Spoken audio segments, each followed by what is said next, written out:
In a time now past, there lived a young man named Kwesi. He was a mere 15 years old and shared a modest dwelling with his aunt, Mama Adwoa, within the bustling city of Okara. Kwesi possessed a quiet and gentle nature, his presence often understated. His skin was a deep shade of brown, smooth and unblemished, and his large brown eyes held a perpetual, soft look of apprehension, as if anticipating something unsettling just beyond his sight. His hair was always kept neatly trimmed, a simple, practical style. He consistently wore unassuming attire, typically a plain shirt and well-worn trousers that had seen many days of labor. Each day, he devoted his time and energy to assisting his aunt, contributing diligently to the upkeep of their small home. His days were filled with attending to household chores. He meticulously cleaned the premises, washed the plates until they gleamed, and swept the dusty flooring, trying to keep the ubiquitous Okara dust at bay. More than anything, Kwesi harbored a fervent and deep-seated wish to attend school, to acquire knowledge, and to ultimately elevate his circumstances, to provide a better life for himself and his aunt. However, the financial means required for such aspirations were perpetually limited, a constant, heavy burden on their modest existence. One particular sunlit morning, the kind that painted the city in warm, golden hues, Kwesi was engaged in tidying the main room, assisting his aunt in arranging seating in preparation for the day's potential visitors or events. The walls of the room, which had likely been painted a clean white at some distant point in the past, had undeniably lost their vibrancy over time, now exhibiting a faded, almost grayish tint and the marks of age. A small radio positioned softly on a high shelf crackled faintly, emitting a low murmur of sound. Mama Adwoa hummed a tuneless melody as she methodically sorted pairs of blue plastic chairs, arranging them neatly. Kwesi, meanwhile, was meticulously wiping dust from the top of a tall, dark cabinet, his mind perhaps wandering to dreams of textbooks and classrooms. He was completely unaware, in that ordinary moment, that this very day would irrevocably mark a pivotal and transformative change in the entire course of his existence. Suddenly, the deep, resonant roar of a powerful engine echoed from outside, a sound far grander than the typical city noise. The unexpected intensity of the sound caused Kwesi's heart rate to quicken dramatically within his chest. Both he and his aunt immediately hastened towards the main entry, a shared sense of curiosity and apprehension propelling them forward. Peering cautiously through the simple metal gate that guarded their yard, they observed a dark-colored SUV, one that resembled a compact bus in its size and shape, its polished surface gleaming brightly under the sun's direct rays. The engine purred softly now, idling with a low, powerful thrum. A man, impeccably dressed in a sharp, dark suit, emerged smoothly from the driver's side and moved with practiced ease to open the vehicle's rear door. Mama Adwoa let out a sharp gasp of surprise. "Her hour has come," she whispered, her voice barely audible, as she gripped Kwesi's hand tightly and gently led him into the outdoor space of their yard. Kwesi felt a sudden, uncomfortable tightness form deep in his abdomen, a knot of nervous energy. The suited man offered a slight, respectful bow to both Kwesi and his aunt. "Greetings, Kwesi," he stated, his voice possessing a smooth, self-assured, almost rehearsed quality. Kwesi swallowed nervously, his throat feeling suddenly dry. Next, a tall woman descended gracefully from the vehicle. She wore strikingly bright red trainers on her feet, a startling contrast to her otherwise dark attire, and fitted black leggings that undeniably emphasized the powerful musculature of her legs. Her upper garment was a shimmering golden top that caught the sunlight and gleamed brightly, drawing the eye. Her skin appeared utterly flawless, radiating a soft, healthy glow in the bright morning light. She exuded an undeniable aura of strength, a quiet power that reminded Kwesi instinctively of a formidable warrior from the tales he had heard. Her hair was styled in long, complex, intricate braids that cascaded elegantly past her shoulders. She carried herself with an air of quiet dignity and confidence, her head held high as she surveyed her surroundings. Kwesi gazed fixedly at her, his eyes wide, without even the slightest blink. "Kwesi," she uttered, her voice gentle and warm, yet possessing an underlying firmness that left no doubt as to her authority. She offered him a smile, and the intricate silver adornments on her ears caught the light, sparkling. "Hello, dear." She extended her hand and lightly, perhaps deliberately, tapped his shoulder. Her touch felt firm, surprisingly solid, akin to tempered steel beneath smooth, warm skin. Kwesi felt a blush, intense and immediate, creep swiftly onto his cheeks. He mumbled, "Hello, M dash." His voice wavered noticeably, sounding incredibly small and uncertain in the presence of her confidence. He felt as vulnerable and exposed as a small bird caught helplessly in the swirling chaos of a tempest. His aunt inclined her head slightly in a gesture of respect and welcomed their guest. "Welcome. Please do come inside," she said, her voice regaining some composure. She ushered the woman into the small sitting area of their home. Kwesi lingered behind, remaining by the entrance, his gaze fixed on her every movement, captivated and bewildered. The woman calmly surveyed the simple room, her eyes taking everything in, and then smiled warmly at Mama Adwoa. Finally, her penetrating gaze settled directly upon Kwesi once more.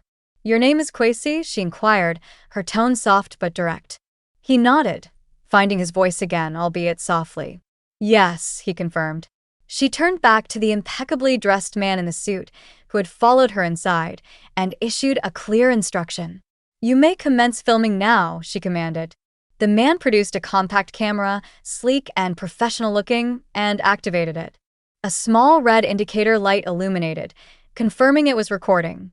Kwesi suddenly realized, with a jolt of shock, that they were broadcasting live, perhaps to a large audience. Kwesi's breath hitched in his throat, caught between surprise and mounting apprehension. "Good morning, everyone," the man announced smoothly into the camera, his voice now louder, designed for broadcast. "We are currently broadcasting live from the vibrant city of Okara. Today, we bear witness to a truly momentous and extraordinary occasion." Kwesi swallowed hard, the knot in his stomach tightening further, completely uncertain of what shocking revelation was about to ensue.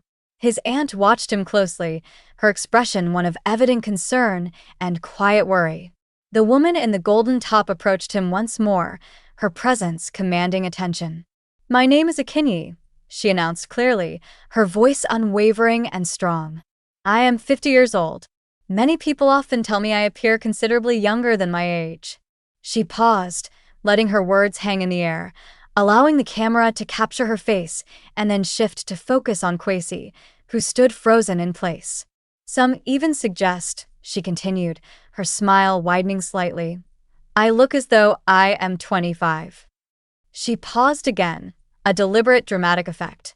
"Today," she declared, her voice filling the small room, "I shall marry a young man named Kwesi." Kwesi's heart hammered violently in his chest.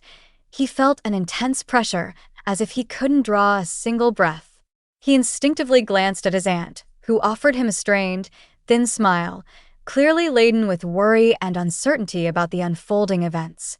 "Why me?"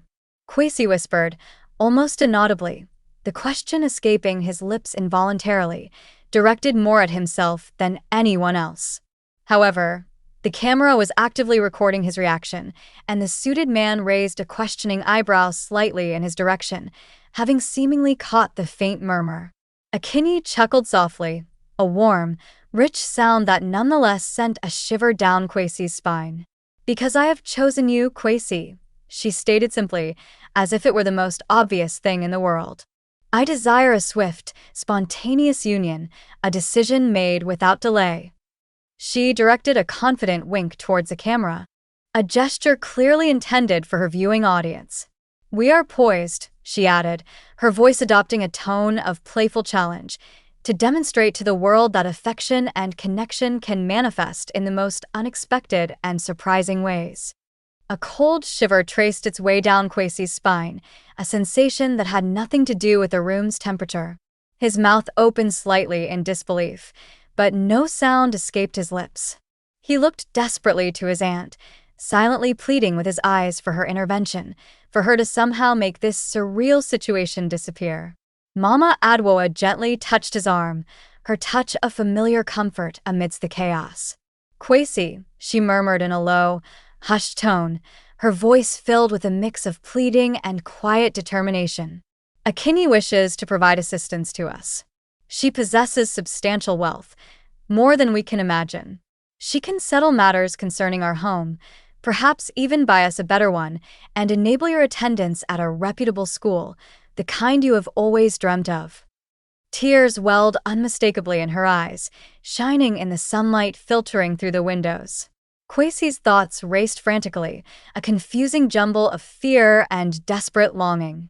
He longed, with every fiber of his being, to decline, to turn and flee from this overwhelming situation, yet the prospect of schooling, of having access to books, of living in a dwelling that remained dry and safe during rainfall, the very things he craved, weighed heavily on his mind, a powerful counterpoint to his fear. He contemplated his aunt's weary countenance, etched with years of hardship and worry. Drawing a trembling breath, a shaky intake of air, he uttered his response. "Very well," he said, his voice scarcely more than a whisper, the words feeling both immense and insignificant at the same time. Enkay beamed with unconcealed pleasure, her face lighting up. "That is splendid, Kwesi," she declared. She reached into her handbag, a small, elegant accessory, and produced a small, simple container. She presented it to him, offering it with an open palm. Inside, nestled on a soft lining, lay a simple silver ring. It lacked any elaborate design or ornamentation, plain and unadorned, but it felt surprisingly substantial and heavy in his small hand. The camera, guided by the suited man, zoomed in closely on the ring, broadcasting its image globally to the waiting online audience. Online reactions surged almost instantaneously, a rapid stream of text flooding screens. "OMG, he's so fortunate," someone exclaimed. "What is happening?" Another user queried, their confusion evident. "This is unbelievable," a third wrote, capturing the surreal nature of the moment. Kwesi, with trembling fingers, slid the ring onto his finger. It was clearly too large for his slender digit, slipping easily down to rest awkwardly at his knuckle. He looked at Enkay, who laughed again, a sound that was warm and rich, yet which somehow sent another tremor through Kwesi. "We shall adjust its size later," she said kindly, seemingly unperturbed by the ill fit. "Now let us celebrate." She turned with a decisive movement and walked outside towards the yard, which had undergone a surprising transformation. Beneath the dark SUV, a long, vibrant red carpet had been swiftly and neatly unfurled, stretching across the ground. At its end, 2 chairs were positioned opposite a small table laden with an inviting display of sweet pastries and refreshing juice in tall pitchers. Guests began to arrive, emerging from other vehicles that had arrived discreetly or simply appearing from the edges of the scene.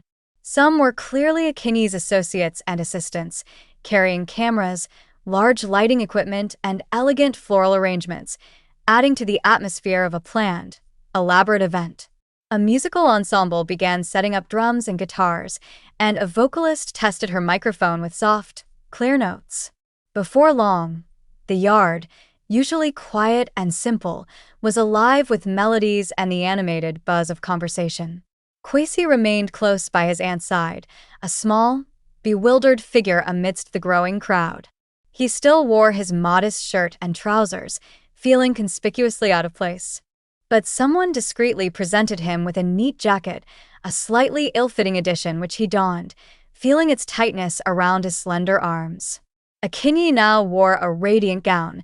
It was not golden this time, but a deep, rich blue, tailored to fit her strong physique and making her sparkle brilliantly in the afternoon sun.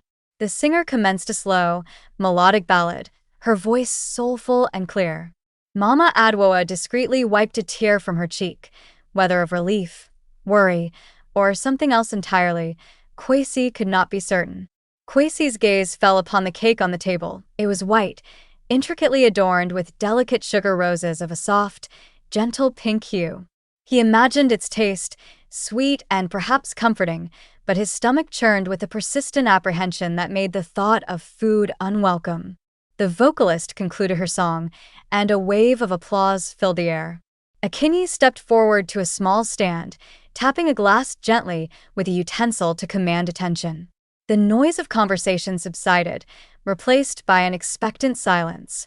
"I extend my deepest gratitude to all for attending this joyous occasion," she announced clearly, ensuring her voice carried across the gathering. "Today, I am uniting with Kwesi." She paused, her eyes sweeping across the faces in the crowd. "This union is not solely for me. It is also, and perhaps more importantly, for his family. His aunt, Mama Adwoa, present here with us, need never again concern herself with financial burdens or worries." Turning her gaze directly to him, her eyes meeting his, she added, her voice softening slightly, "And Kwesi, welcome to my realm." She extended her hand towards him, an invitation. Kwesi, still feeling a profound sense of bewilderment, took it.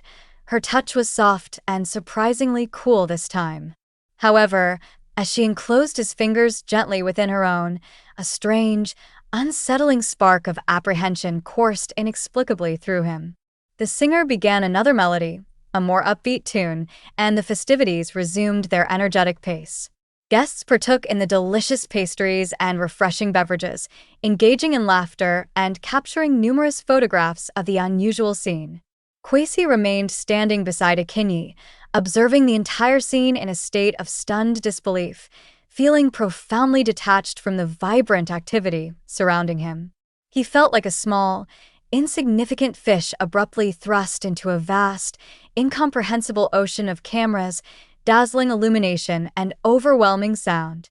Later, as the afternoon began to wane, the suited man announced smoothly, "It is time to retire inside for the evening meal."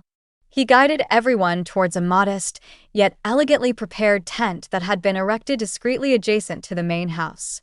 Inside the tent, elongated tables were meticulously draped in crisp white linens, creating an atmosphere of refined simplicity. Candles cast a flickering, warm light across the surfaces, their flames dancing gently, though a substantial, pleasant breeze flowed freely through the tent's open sides, keeping the air comfortable. Enkay, naturally, occupied the principal seat at the head of the main table, with Kwesi seated directly beside her, feeling both honored and acutely uncomfortable in his position. On his plate lay a generous portion of steaming jollof rice accompanied by a hearty stew, perfectly cooked plantains, and a piece of tender chicken. Kwesi tentatively picked at the edge of his rice with his fork, finding himself reluctant to consume his meal under the direct, curious gaze of so many unfamiliar observers. A woman seated next to him, her face kind and welcoming, leaned closer. "You must eat, child," she encouraged gently, offering him a reassuring smile. "Mistress Enkay is gracious to you. Do not waste the opportunity." Kwesi nodded silently in acknowledgement and, gathering his courage, took a small portion of the meal. The stew was seasoned with a pleasant warmth of spice, but it offered a surprising, comforting warmth as it went down his throat. He chewed deliberately, trying to focus on the simple act of eating. Enkay watched him for a moment as he ate, a quiet, assessing look in her eyes.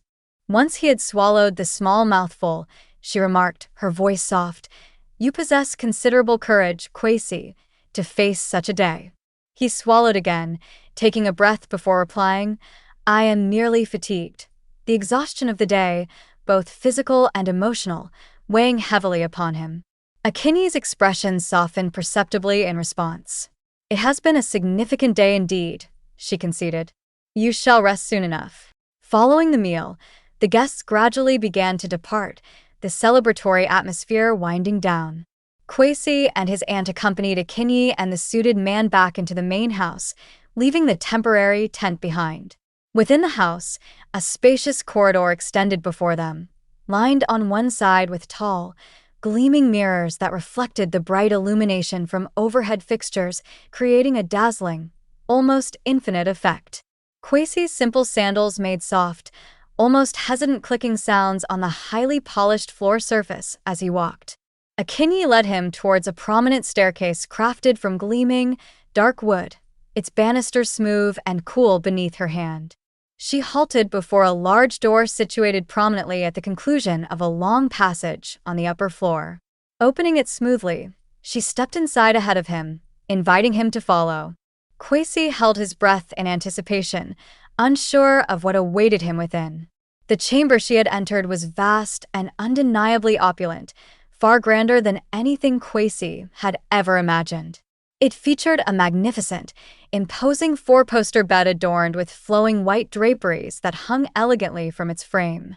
The sheets on the bed were crisp, pristine white, and looked incredibly inviting.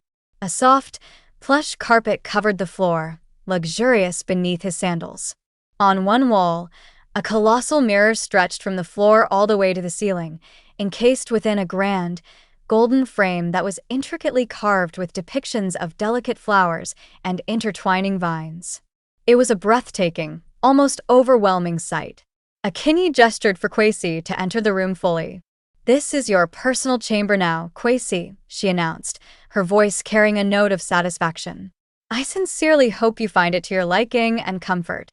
Enkay stepped inside, slowly, surveying his new surroundings with wide eyes.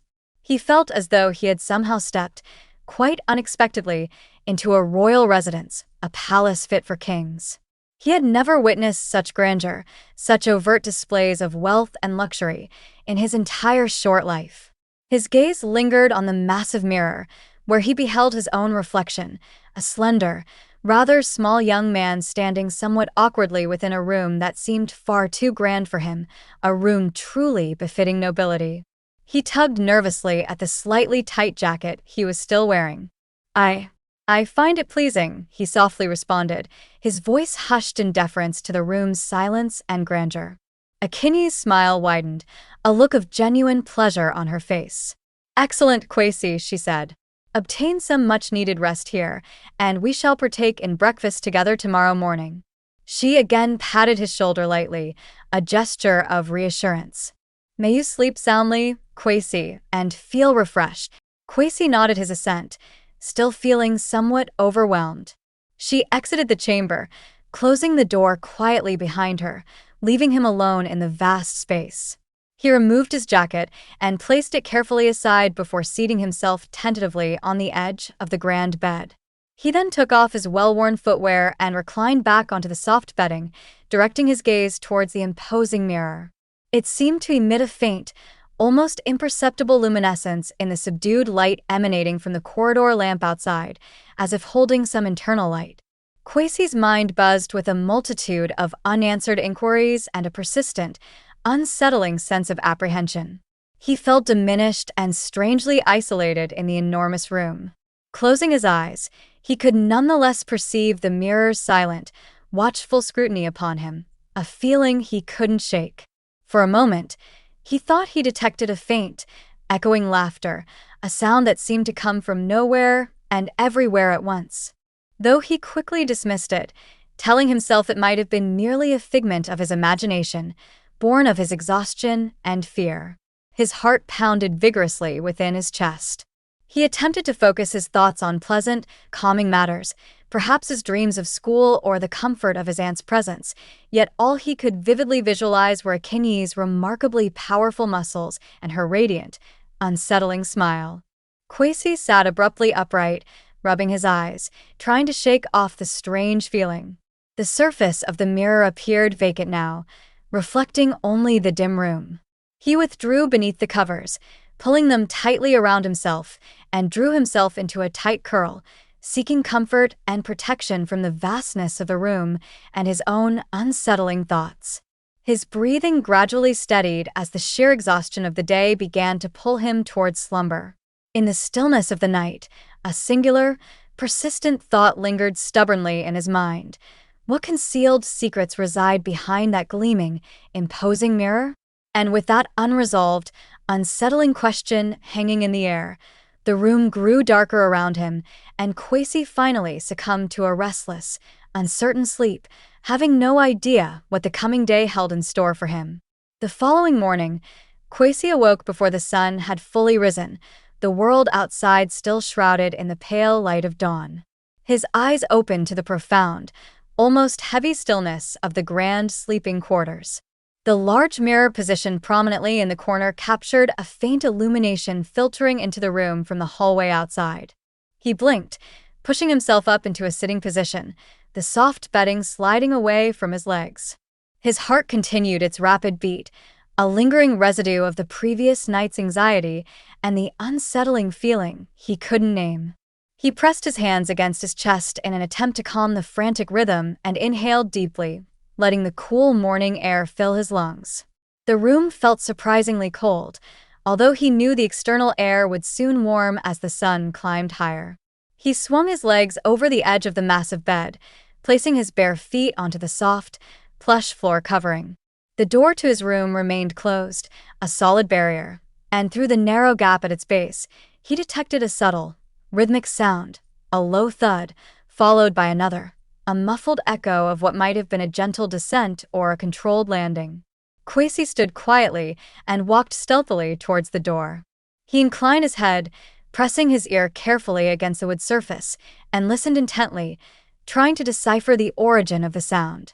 The rhythmic thuds intensified slightly, becoming steadier and more consistent, like a deliberate, powerful drumbeat. He recognized them then, a sudden realization dawning upon him. Enkay was engaged in her physical training, her intense exercise routine. She must be in the adjacent room, or perhaps directly across the corridor, lifting substantial weights even before daybreak, dedicating herself to her regimen. The sound, though muffled, reverberated softly through the extensive passages and rooms of the mansion. Kwesi cautiously opened the door, just a crack, and peered out into the long, silent hallway. The fluctuating light from a tall standing lamp positioned down the corridor cast elongated, dancing shadows across the highly polished floor surface, giving the space an ethereal, slightly unnerving quality. He proceeded carefully down the corridor, taking deliberate care to move without creating any noise, each step measured and precise. His simple sandals produced only the faintest of clicks on the hard floor. At the termination of the long hallway, he observed that a door stood slightly ajar, perhaps intentionally. A soft, pale light spilled out from the room beyond the opening. He approached with measured slowness, each step carefully placed, his curiosity overriding his caution.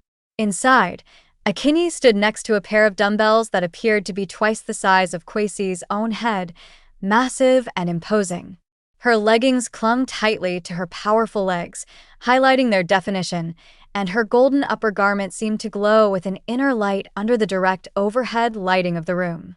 She gripped one dumbbell in each hand, her fingers wrapped firmly around the cold metal handles, and raised them smoothly to the level of her shoulders. Her arms flexed noticeably, and the muscles beneath her skin visibly rose and shifted like small, moving hills. Kwesi watched from the doorway, captivated by the display of strength and control. Her respiration was steady and deeply controlled, the sound of her breathing a soft, regular rhythm. The expansive mirror position behind her, stretching across the wall, offered a complete and perfect view of her physical form, executing the movements with perfect precision and fluid grace. Every muscle moved in a coordinated, purposeful manner. She lifted the weights directly above her head, held them momentarily against gravity, then carefully lowered them back down with controlled slowness. Thump, thump, thump went the dumbbells on the floor, followed by the resumption of her exercise. She switched her focus, shifting the weight to the other arm and repeating the sequence of lifts and controlled descents. Kwesi's heart pounded in his chest, almost as if he felt a strange urge to join her exercise, to mimic her movements. He observed beads of perspiration forming on her forehead, tracing thin, glistening paths down her cheek in the light. Even in the subdued illumination of the training room, she radiated an aura, like a warrior meticulously prepared for engagement, for a test of strength. Enkay paused finally and placed the heavy weights carefully onto the floor, the thud softer this time. She turned smoothly and extended her arms widely, stretching her powerful physique, causing her muscles to visibly ripple and shift under her skin. Then, She smiled, her gaze directed, perhaps unconsciously, at her own reflection in the expansive mirror behind her. A chill ran through Kwesi at the sight, a sense of something unsettling beneath the surface. Her strong shoulders rolled backward, a picture of perfect posture, and she straightened her stance fully. The mirror seemed to enhance her appearance, making her seem even taller and more formidable than she already was. Kwesi swallowed hard, the sound audible in the quiet hallway. Enkay glanced over her shoulder then, her eyes meeting his reflection in the mirror first before she turned her body fully towards him, having apparently not detected Kwesi's quiet presence earlier. "Good morning," she stated, her voice gentle now, yet still infused with quiet certainty and strength. "You are awake rather early today, Kwesi." Kwesi stepped back quickly, startled, nearly losing his balance on his sandals. I was unable to sleep," he stammered, the words catching in his throat. His voice trembled slightly, betraying his nervousness. He hoped she would not reprimand him for observing her discreetly, for intruding on her private ritual. Enkay placed her hands on her hips, a relaxed yet powerful stance, and offered a benevolent smile. "Approach, Kwesi," she invited, her tone warm. "Observe closely." She reached down and retrieved a resistance band, which was a thick circular loop made of durable rubber, lying on the floor near the weights.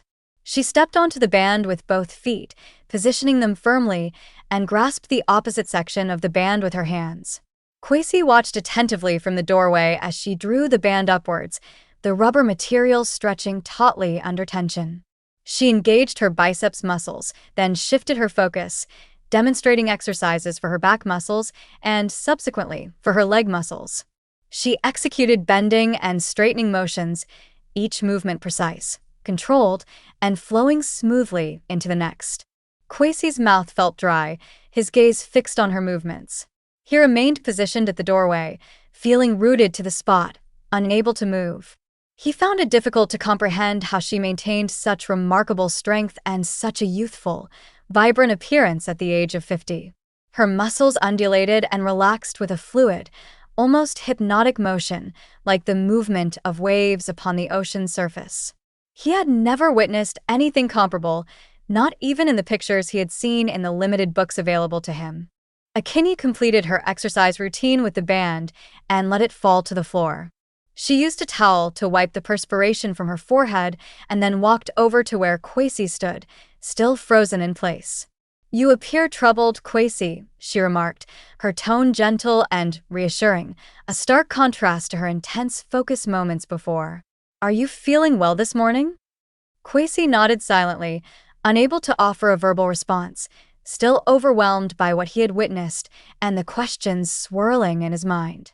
He felt insignificant standing beside her. His simple shirt and worn trousers seemed to emphasize his modest background in stark contrast to her powerful physique and the grandeur of the mansion's dim hallway. Enkay, adorned in perfect athletic attire, moved with the effortless grace of a dancer. "Come, let's have something to eat," she suggested, her voice inviting. "You'll feel improved after some nourishment." Kwesi followed her out of the room, through the long hallway and down the staircase. They proceeded through the main sitting room to a sun-drenched patio that offered a beautiful view of a meticulously maintained garden, a vibrant green space filled with life. A lengthy table was already set, adorned with polished plates, bowls, and drinking vessels. Freshly cut fruit, warm loaves of bread, and pitchers of refreshing juice were arranged invitingly on the table. Enkay poured 2 glasses of bright orange juice, extending one towards Kwesi. "Consume this," she instructed, her tone firm yet kind. "You require sustenance after a restless night." Kwesi accepted the glass, the condensation cool on his fingers, and took a large sip. The juice possessed a sweet and slightly tart flavor, refreshing and invigorating. He briefly closed his eyes. The beverage seemed to infuse his body with a welcome warmth, spreading through him. He sighed unconsciously, a sound of relief. Enkay chuckled softly. "You see," she said, her smile returning. "Already feeling better, aren't you?" He opened his eyes and directed his gaze towards her, his curiosity overcoming his apprehension. "How do you manage to stay so physically fit, Enkay?" he inquired, the question genuinely asked. "I mean, how is it that you possess such defined muscles and such energy at your age?" She set her own glass down gently and leaned back into her chair, her posture relaxed yet powerful. The sunlight illuminated her intricate braided hair, causing strands of it to appear a deep reddish hue. "It necessitates dedication, Kwesi," she explained simply. "I engage in training daily, without fail." She paused, her eyes meeting his directly. "I exercise vigilance regarding my dietary intake, ensuring I consume only what fuels my body. Self-discipline is of paramount importance in maintaining this level of strength and appearance." Kwesi took a bite of a slice of bread, chewing it slowly and savoring the taste of the soft bread and butter. "However, most individuals who are 50 years of age tend to experience a decline in energy," he observed hesitantly, recalling the older people he knew. "They become more easily fatigued, less able to perform strenuous tasks." Enkay nodded in agreement, acknowledging his point. "Indeed, the majority do experience that," she conceded. "Nevertheless, I am not among the majority." She smiled, a radiant smile, though Kwesi believed he detected a brief, almost imperceptible flicker in her eyes, a fleeting glimpse of something obscure, perhaps a hidden secret she was reluctant to reveal, a shadow beneath the light. He swallowed the bread and quietly inquired, his voice low, "Does it ever cause discomfort? All that lifting, all that stretching?"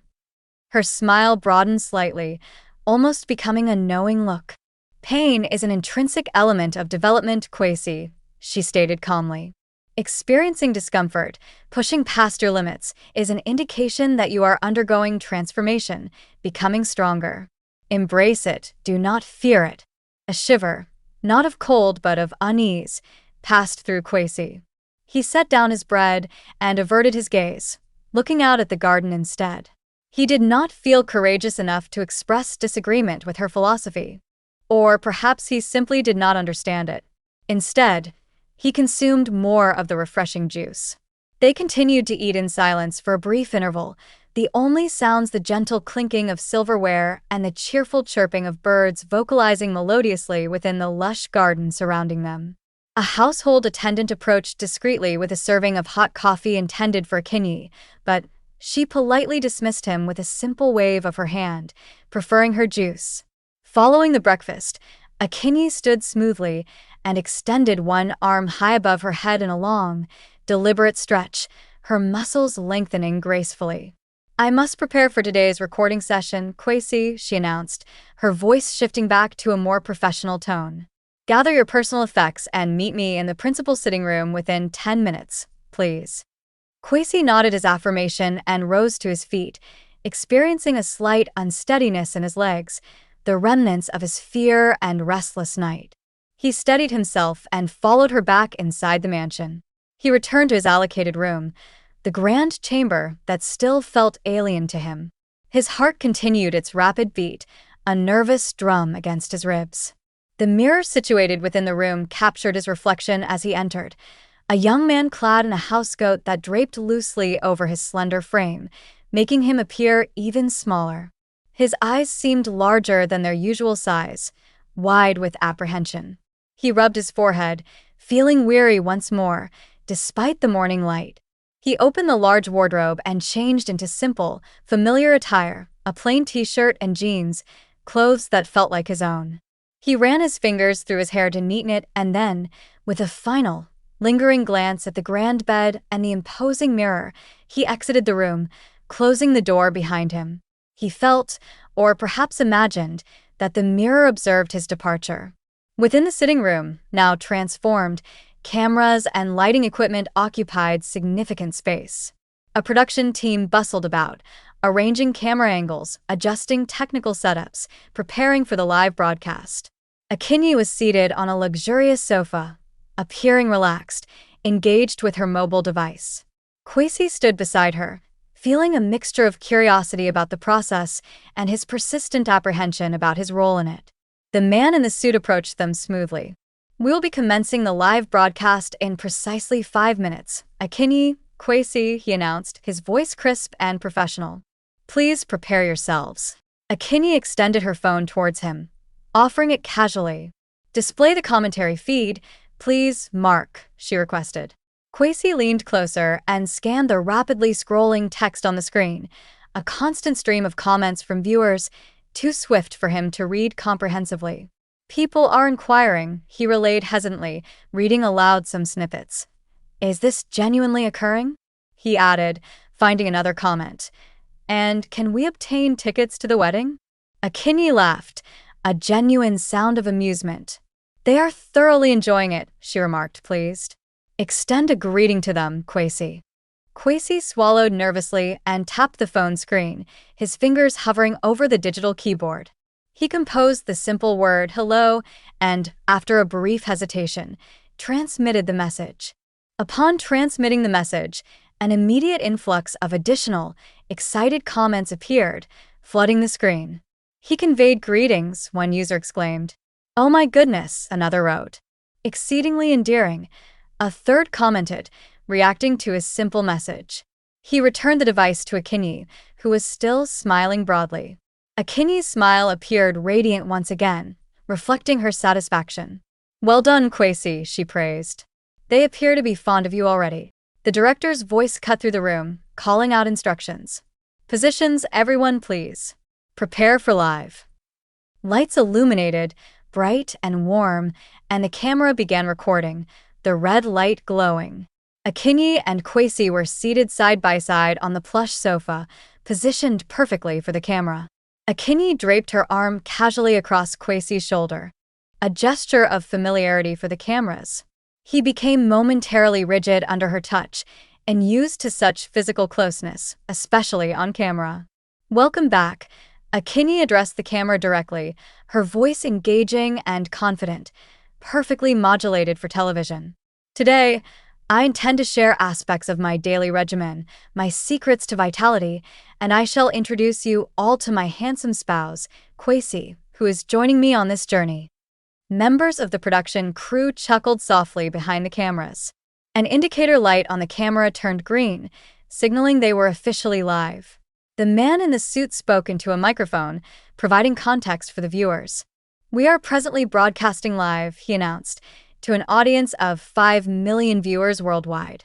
Kwesi swallowed hard, his stomach churning with an overwhelming sense of unease and disorientation. 5 million people were watching him, a simple boy from Okara. A sense of lightheadedness washed over him, the reality of his situation hitting him with full force. Enkay leaned towards him slightly, her arm still around his shoulder, and whispered, her voice low and reassuring. Simply maintain a smile, Kwesi. This will conclude shortly, just for today. He nodded in response, though his cheeks felt unusually warm, a flush of embarrassment and anxiety. He managed a small, strained smile, one that felt forced and unnatural on his face. The camera captured this expression, amplifying it significantly on screens across the world. Kwesi felt akin to an insect placed under a powerful magnifying lens, every detail of his reaction scrutinized. Enkay commenced showcasing her routine, detailing the contents of her protein beverage, demonstrating preliminary stretching exercises, and meticulously describing her carefully prepared meals. She articulated herself clearly and maintained direct eye contact with the camera, a seasoned performer. Kwesi listened passively, only half hearing her words, his mind drifting away from the bright lights and cameras. His thoughts gravitated towards the concept of attending school, the welfare and comfort of his aunt, and the notion of an authentic life beyond the confines of this peculiar, artificial existence he now inhabited. The recording session concluded after approximately 60 minutes, a seemingly endless hour for Kwesi. The production team immediately began disassembling equipment, and the bright lights were extinguished, plunging the room back into a more natural, subdued illumination. A wave of profound relief washed over Kwesi, the tension easing from his shoulders. Enkay stood smoothly and extended her arms wide once more, stretching her physique with practiced ease. An excellent performance today, Kwesi, she commented, turning to him with a bright smile. You are truly exceptional in front of the camera. Kwesi mustered another forced smile in response. Thank you, he replied, his voice feeling slightly rusty. Enkay patted his shoulder lightly, a brief touch. Join me in the garden at 3 o'clock this afternoon, she suggested. I have something enjoyable I wish to share with you there. He nodded his affirmation, agreeing to meet her, and departed the sitting room, seeking out his aunt. His legs felt somewhat unsteady, as if the strength had drained from them along with the camera lights. He located Mama Adwoa in the culinary area of the mansion, a large, well-equipped kitchen, where she was engaged in slicing vegetables, assisting the household staff. Upon seeing him enter, she smiled gently, a look of relief crossing her face, though her eyes still conveyed a sense of weariness and quiet concern that she tried to hide. How did proceedings unfold, my child? She quietly inquired, her voice low so as not to be overheard by the staff. He shrugged in response, unsure how to articulate the strangeness of the experience. Passable, he stated, the word inadequate to describe the surreal hour. It felt rather peculiar, being watched by so many. She nodded understandingly, her expression softening. Simply maintain a cheerful disposition and play along for a while longer, Kwesi, she advised, her voice gentle but firm. The financial assistance Enkay is providing is crucial for our needs, for our future. Kwesi bit his lip, the worry returning, and averted his gaze, looking down at his hands. He paused for a moment before leaving the kitchen. Aunt, he began softly, his voice hesitant, have you ever pondered why she retains such a youthful appearance? She is 50, you know. Mama Adwoa momentarily ceased her activity, allowing her knife to drop gently onto the cutting board, and turned fully towards him, her expression instantly changing. She swallowed deliberately, a visible movement in her throat. Child, she breathed, her voice strained with an emotion Kwesi couldn't quite place, fear perhaps. Do not entertain such notions. Do not let your mind go there. He furrowed his brow, confused by her strong reaction. I perceived something within the mirror in my room, he explained, the memory vivid and unsettling. There were indistinct forms behind her reflection. I believe I discerned the countenances of young children, pale faces. His aunt's face paled noticeably upon hearing his words.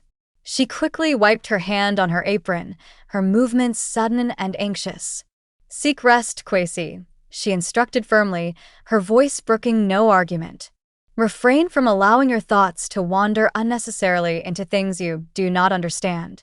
Kwesi nodded, sensing her fear and distress, and withdrew hastily from the kitchen, leaving her standing there amidst the prepared vegetables. His aunt watched his departure, a fleeting expression of palpable apprehension visible in her eyes before she turned back to her task, though her movements were now less steady.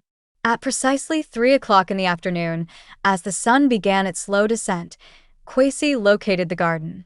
It was a truly vibrant expanse, a riot of color and life, replete with brightly colored blossoms of various kinds and towering trees that provided shade. A winding stone pathway meandered gracefully through the grassy areas, inviting exploration. He spotted Enkay situated calmly on a stone bench at the furthest extremity of the garden, near a splashing sound.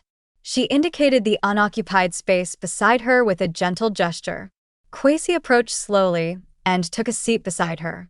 She presented him with a smooth, dark-colored stone, cool and weighty in her hand. This is for you, Kwesi, she stated, her voice soft against the sounds of the garden. It originated from the river situated near my ancestral home, a place of power and memory. He rotated the stone within his hand. It felt cool and possessed a noticeable weight, a solid, grounding presence. I express my gratitude, he replied, unsure what else to say.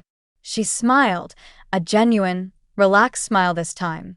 I would often hold stones such as this one during my childhood, she explained. They served as a reminder of my inherent strength, my connection to my origins. He looked at her, genuinely impressed. Your strength is truly remarkable, Enkay, he said sincerely. She laughed lightly, a pleasant sound, and rose to her feet. Come along then. She led him towards a small water feature, a fountain fashioned in the likeness of a mythical sea creature, its stone surface weathered with age. Water trickled gently from its mouth into a shallow basin below, creating a soothing sound. A wheelbarrow filled to the brim with brightly colored flower petals rested nearby, as if waiting for a ritual. Enkay dipped her hand into the cool water of the basin and splashed a small amount onto her face, a refreshing gesture. Subsequently, she gathered a handful of petals from the wheelbarrow and allowed them to drift gently across the water's surface, watching them float. She fixed her gaze intently on the reflection of the sea creature in the water. Kwesi observed her actions, finding them surprisingly peaceful. For a brief interval, she appeared tranquil, almost commonplace, a woman enjoying a quiet moment in her garden. Then, she turned and directed her gaze towards an object Kwesi hadn't noticed before, a mirror positioned against the trunk of a large tree situated nearby. It was an aged, full-length mirror encased in a frame of faded, peeling gold. Looking incongruous amidst the natural beauty, Kwesi had not noticed its presence previously, perhaps because it blended somewhat with the surroundings. It stood solitary amidst the grassy expanse, reflecting the overhead sky and the upper branches of the trees, a window to the inverted world above. "What precisely is that?" he inquired, pointing at the mirror. Enkay's smile diminished slightly, a subtle shift in her expression.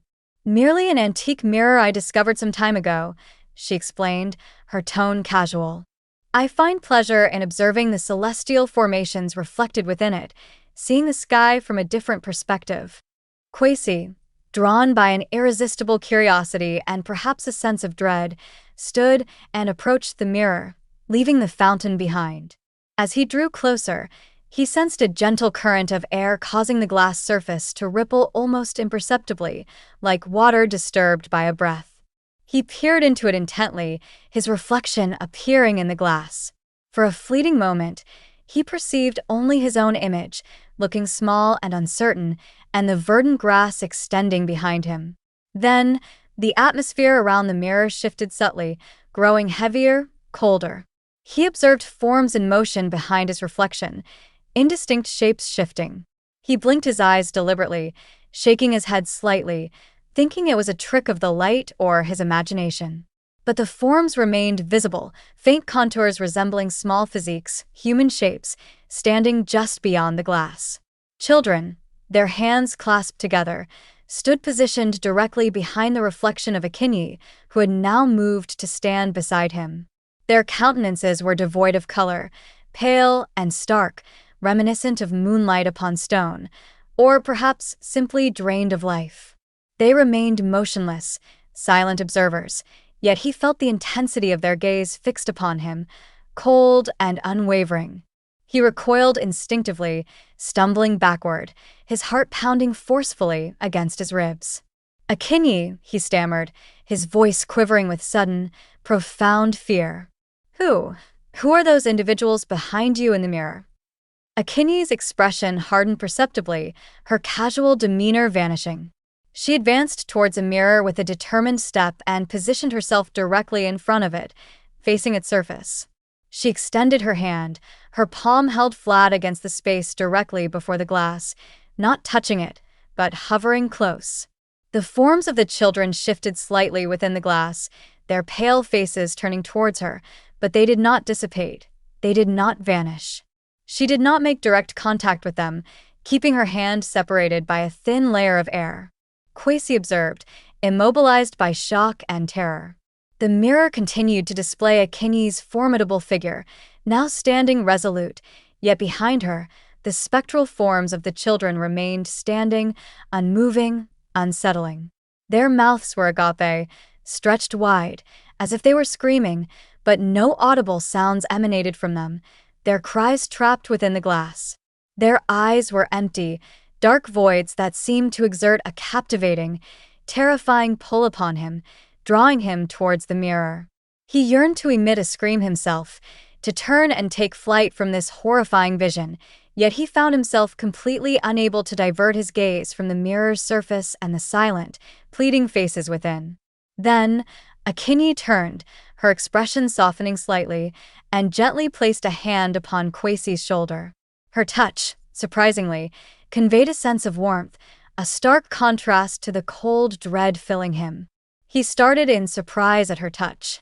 "Withdraw from proximity to that object, Kwesi," she instructed softly, her voice low and calm once more.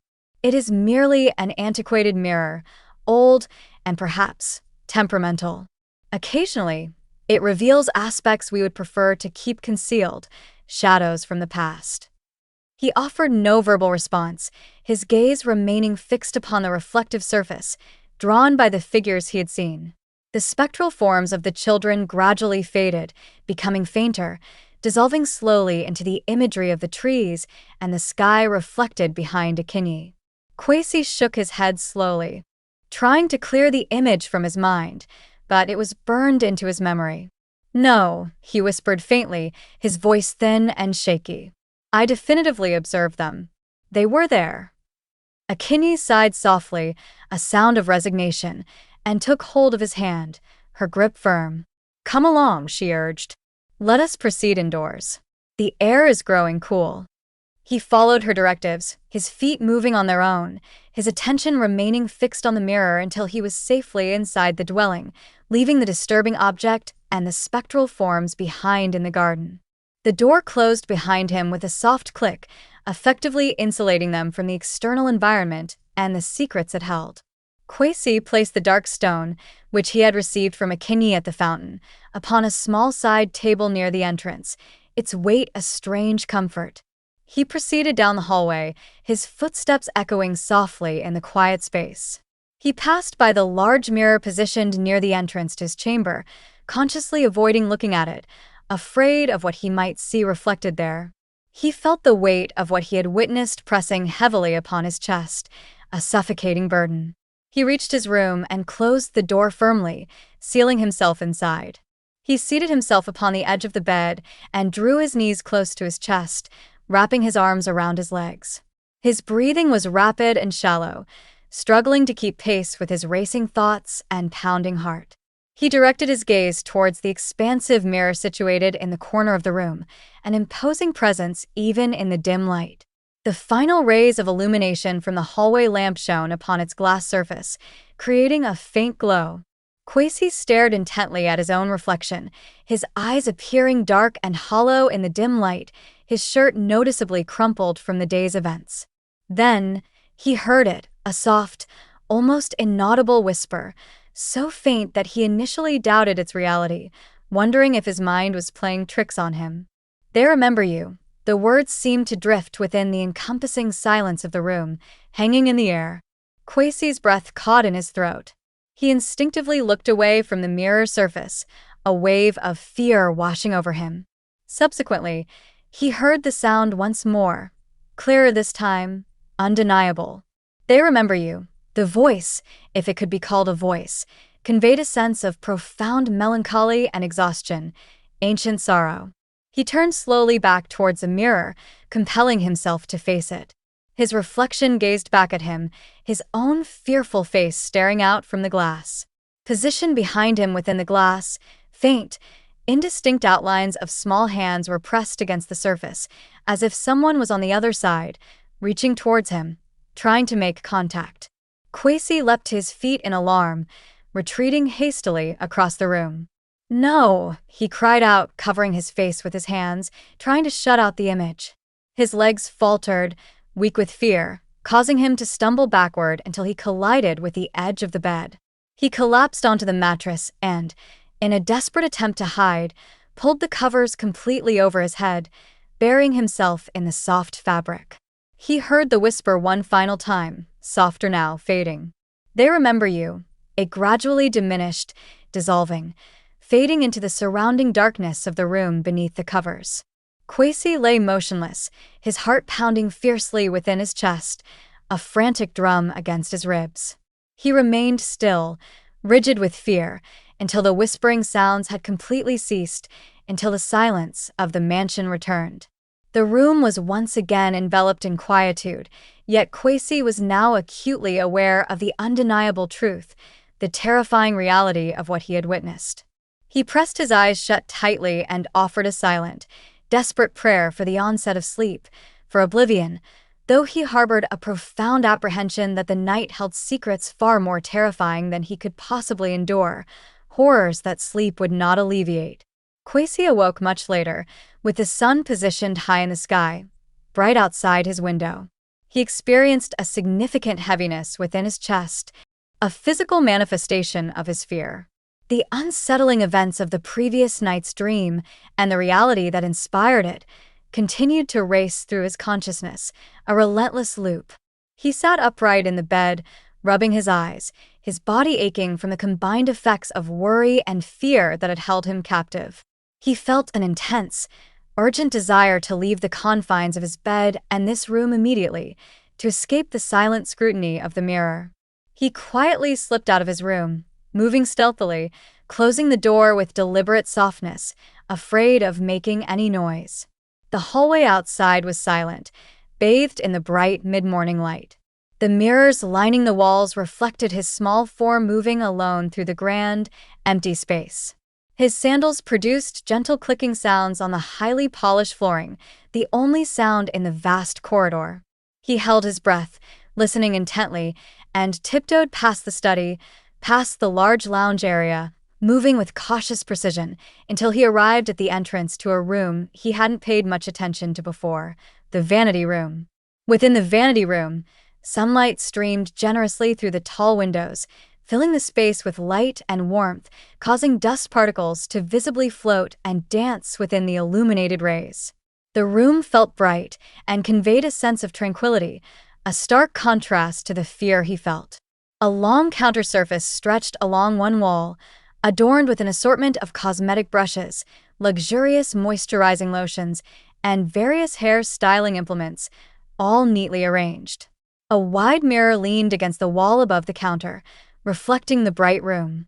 Resting prominently on the counter was a single mobile phone, sleek and dark. It seemed to emit a dark presence to Kwesi, a palpable sense of dread surrounding it. His heart pounded as he looked at it, a mixture of apprehension and a compelling, urgent curiosity gripping him. He stepped forward hesitantly, exercising meticulous care to avoid making contact with any objects on the counter or floor. His hand trembled slightly as he extended it towards the phone, drawn by an irresistible urge. As his fingers closed around it, the screen illuminated with a gentle radiance. Kwesi held it close to him, his breathing shallow. He tapped the home button, the familiar motion somehow grounding him, and entered the security code he had observed Enkay using on a previous occasion, the numbers appearing clearly on the screen. The screen unlocked smoothly, revealing the phone's applications. Situated discreetly at the bottom of the screen was a folder explicitly labeled Private. His heart hammered against his ribs. He selected it, his finger hesitating for just a moment before tapping. The initial image loaded onto the display. Kwesi's breathing ceased momentarily, a sharp intake of air caught in his lungs. The photograph depicted a small child lying prone on the floor, his or her limbs bound tightly by thick lengths of rope. The child's eyes stared blankly upwards towards the ceiling, vacant and unseeing. The room depicted in the photograph was dim and devoid of furnishings, save for the tragic presence of a child. He swallowed convulsively, bile rising in his throat, and compelled himself to scroll to the subsequent image, dreading what he would see yet unable to stop. The next photograph displayed a young girl who was tightly secured to a wooden chair, her small body confined. Her head was slumped forward onto her chest, her hair obscuring her face. Her feet hung suspended unnaturally above the floor surface. A dark discoloration was visible beneath her, appearing sickeningly like spilled liquid mixed with a reddish hue. Kwesi felt the unsettling sensation of nausea rising, threatening to overwhelm him. He compelled himself, through sheer force of will, to swipe the screen once more. A third photograph materialized on the display. It showed a small boy lying motionless upon a table constructed of cold, metallic material. His clothing was damaged and torn in several places. The table appeared cold and stark, its surface reflecting the harsh light from a single overhead bulb, emphasizing the grim reality of the scene. The boy's face was pale and tragically still. His eyes were permanently closed, his small features frozen. Kwesi's grip on the phone slackened, his fingers weakening. He emitted a small, choked gasp and placed his free hand over his mouth, stifling a cry. He concentrated desperately on regulating his breathing, trying to calm the frantic pounding in his chest. A faint creaking sound originated from the hallway beyond the closed door of the vanity room. Footsteps approached, slow and evenly spaced, moving closer. Kwesi's heart hammered against his ribs with frantic, desperate speed. He realized with a jolt of terror that he had no time to lose, that he might be discovered. He quickly tapped the home button, causing the screen to revert instantly to the locked display. He secured the phone by executing a quick sliding motion on the screen. Kwesi carefully positioned the device back onto the counter surface, precisely where he had found it, then discreetly pushed aside a hairbrush to conceal it partially, hoping it would go unnoticed. Subsequently, he turned and retreated backward out of the room, moving silently and swiftly. His back made contact with the cool, smooth surface of the hallway wall. Kwesi slid down the wall until he was seated on the floor, hidden by a corner, his legs trembling uncontrollably beneath him. He pressed his hands against his knees and endeavored desperately to calm his rapidly beating heart, trying to slow its frantic rhythm. He heard the approaching footsteps halt at the entrance to the vanity room. A servant's voice, speaking softly and respectfully, stated, "Good day, Mr. Sakinyi. May I assist you?" Kwesi pressed his ear against the wall and remained completely silent, frozen in place, barely daring to breathe. After a brief pause, perhaps Enkay dismissing the servant or simply not being in the room, the servant proceeded onward, the sound of their footwear fading into the distance down the corridor. Kwesi waited until all sounds had ceased entirely before cautiously creeping away from his hiding place, placing as much distance as possible between himself and the terrible, horrifying secret he had uncovered within that small, bright room. By the arrival of evening, Kwesi felt an overwhelming sense of emptiness and dread. He possessed no desire to eat. The images from the phone burned into his mind, yet he nonetheless took his place at the dinner table, compelled by the routine and the presence of others. The dining hall was illuminated by the soft, flickering glow of candlelight, creating a warm, intimate atmosphere that felt jarringly out of place given the turmoil within him. Silver candle holders were arranged elegantly along the length of the table, their surfaces gleaming. Plates piled high with steaming jollof rice and chicken stew occupied the central area, a feast that now looked utterly unappetizing to him. Kwesi stared fixedly at his plate, finding himself utterly unable to lift a fork, his hands shaking slightly. His aunt, Mama Adwoa, was seated beside him, her presence a small comfort. She poured water into his glass, her movements gentle, and softly placed her hand upon his arm, a gesture of quiet concern. "Eat, my child," she whispered, her voice low and soothing. "It will help to calm you, perhaps settle your thoughts." Kwesi shook his head, unable to speak, his throat feeling constricted and tight with unspoken horror. Across the table from him, Enkay observed him with a patient, calm smile, seemingly oblivious to his inner turmoil. The muscles beneath her elegant dress appeared relaxed, her posture confident and at ease. She held a fork in one hand and lifted a small portion of rice towards her mouth. "Try it, Kwesi," she encouraged kindly, her voice gentle. "It is quite delicious tonight." She consumed a small bite herself and closed her eyes for a moment, as if genuinely savoring a fine taste, further highlighting the bizarre contrast between her outward appearance and the images he had seen. Kwesi compelled himself, through sheer force of will, to pick up his fork. He scooped a small amount of rice and stew onto it and brought it towards his mouth, trying to act normal. Then, with a sudden, uncontrolled movement, he set the fork down forcefully onto the plate. The sound of the metal clattering against the ceramic was loud in the quiet room. His aunt gasped in surprise beside him, and the silverware on the table rattled from the impact. Kwesi stood abruptly, scraping his chair back against the polished floor with a harsh sound.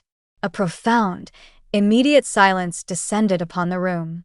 The servants, who had been moving discreetly, froze in place, their eyes wide. The flames of the candles flickered uncertainly, as if disturbed by the sudden tension. Kwesi's voice trembled noticeably with emotion, yet when he spoke, it resonated with a clarity and force that surprised even himself. "What actions did you undertake concerning those children?" he demanded, his gaze fixed on Enkay. Enkay's fork remained suspended momentarily in midair, halfway to her mouth. She regarded him calmly, her composure unnerving. "To what precisely are you referring, Kwesi?" she inquired softly, her voice maintaining a deceptively smooth tone. He pointed a finger directly at her, his hand shaking. "On your mobile device," he declared, his voice rising, "there are images of young children whom you restrained and brought to an end. You harmed them." His chest heaved with emotion, his breath coming in ragged gasps. He swallowed convulsively, trying to control his trembling voice, and pressed his hands down onto the table for support, his knuckles white. His aunt's eyes widened dramatically in horror. She opened her mouth as if she intended to speak, to intervene, but no words were uttered, her voice caught in her throat. Enkay's facial expression remained almost unaltered, a mask of calm control. She placed her fork down deliberately, setting it carefully onto her plate, and leaned forward slightly, her eyes fixed on Kwesi. "Let us refrain from making such baseless assertions, Kwesi," she stated gently, almost soothingly. "I comprehend that you are experiencing fatigue and, perhaps, distress. You have undergone a demanding and unconventional day. Perhaps you are allowing your imagination to influence your perceptions, seeing things that are not there." Kwesi's cheeks burned with indignation and a fierce sense of righteousness. He declared, his voice stronger now, unwavering. "I am not engaging in flights of fancy or imagination. I accessed your phone earlier today, while you were training, and I observed them directly with my own eyes." He gestured wildly, his anger mounting. "Those innocent children are no longer present in this world due to your actions. You ended their lives." Enkay's smile became faint, strained, and cold. "Kwesi, please be seated," she said softly, her voice still calm but holding an unmistakable undertone of command.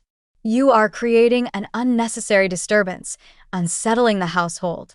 She spoke softly, yet her tone conveyed an absolute authority that commanded the immediate cessation of movement among the assembled servants, who stood rigidly in the shadows, watching the scene unfold. He glared intensely at her, refusing to back down. "Produce your phone, Enkay," he demanded, his voice cracking with emotion, tears stinging his eyes. "Allow me to view those photographic images once more. Let everyone here see them." Enkay scrutinized him with cool, assessing eyes, a predator sizing up its prey.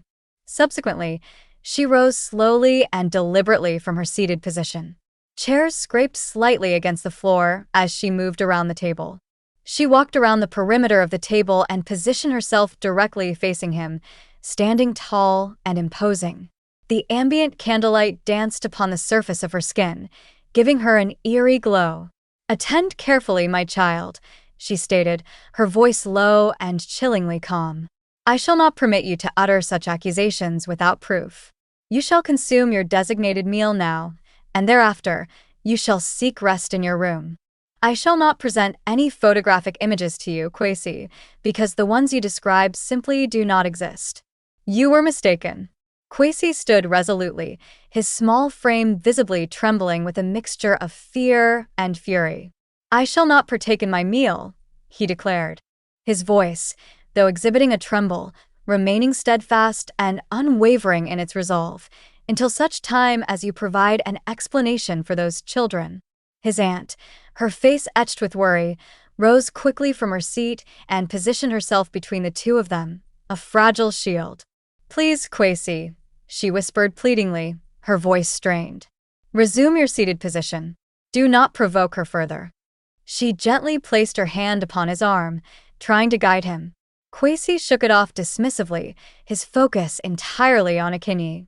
"No, aunt," he asserted, his gaze remaining locked directly upon Enkay's eyes, refusing to break contact. "She is compelled to respond to my inquiry. She must explain."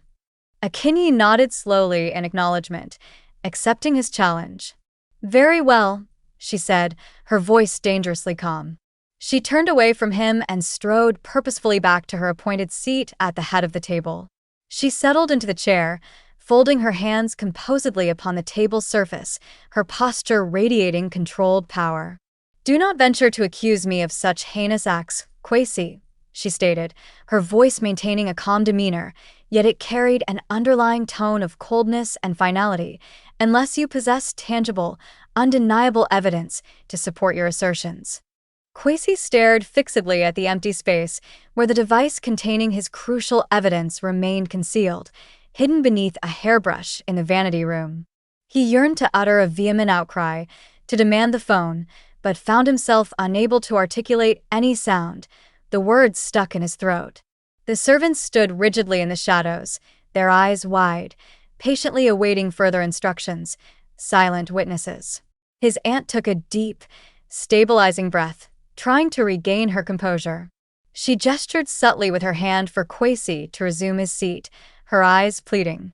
After a brief moment, realizing he had no immediate proof to offer, no physical evidence at hand, he lowered himself slowly back onto his chair, the strength draining from him. His chair emitted a single scraping sound as he repositioned himself at the table.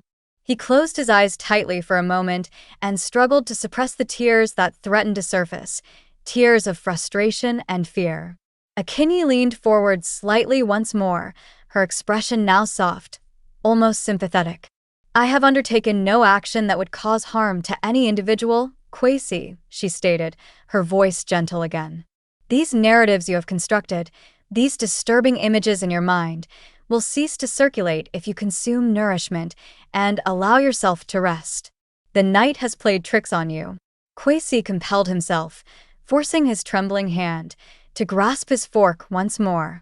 He carefully lifted a small portion of rice to his mouth, chewed slowly, deliberately, and successfully swallowed, forcing the food down despite his nausea. His aunt observed him, an expression of palpable relief spreading across her countenance as he ate. Enkay reclined slightly in her chair, regarding him with a soft and gentle expression, as if nothing untoward had occurred. The remainder of the meal proceeded in an atmosphere of profound, heavy quietude, the unspoken accusations hanging in the air like a shroud. Kwesi's mind continued its frantic pace, overwhelmed with unanswered questions and the terrifying images he couldn't forget.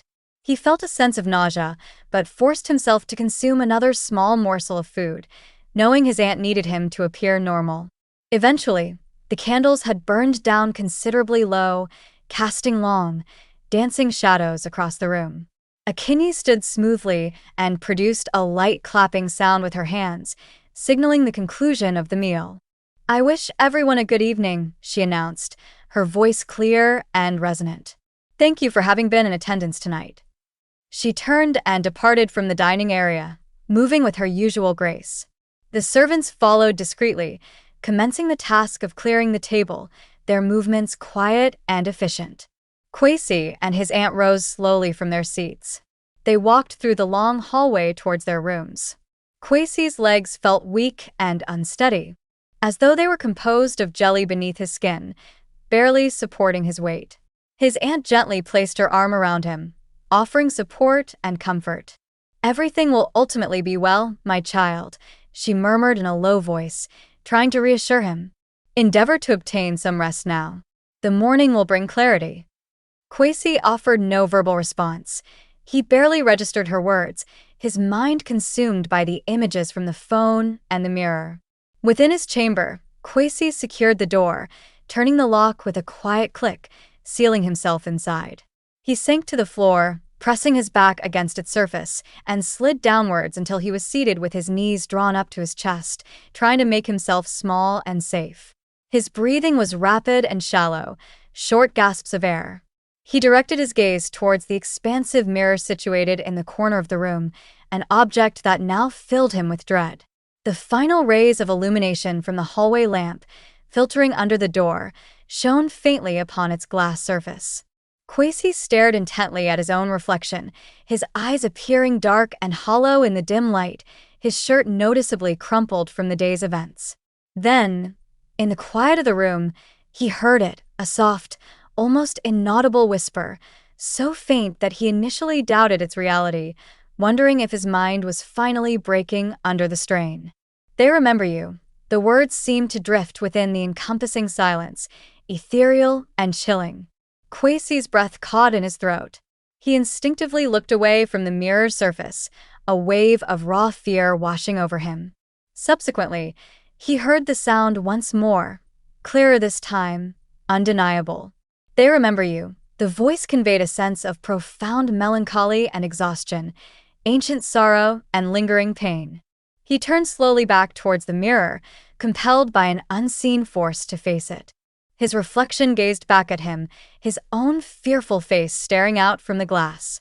Positioned behind him within the glass, faint, indistinct outlines of small hands were pressed against the surface, seemingly reaching towards him, trying to make contact from the other side. Quasey leapt to his feet in alarm, a cry escaping his lips, and retreated hastily across the room. "No!" he cried out, covering his face with his hands, trying to shut out the horrifying image, trying to make it disappear. His legs faltered, weak with fear, causing him to stumble backward until he collided with the edge of the bed. He collapsed onto the mattress and, in a desperate attempt to hide and feel safe, pulled the covers completely over his head, burying himself deep in the soft fabric. He heard the whisper one final time, softer now, fading into the silence. "They remember you." It gradually diminished, dissolving, fading into the surrounding darkness of the room beneath the covers. Quasey lay motionless, rigid with fear, his heart pounding fiercely within his chest, a frantic drum against his ribs.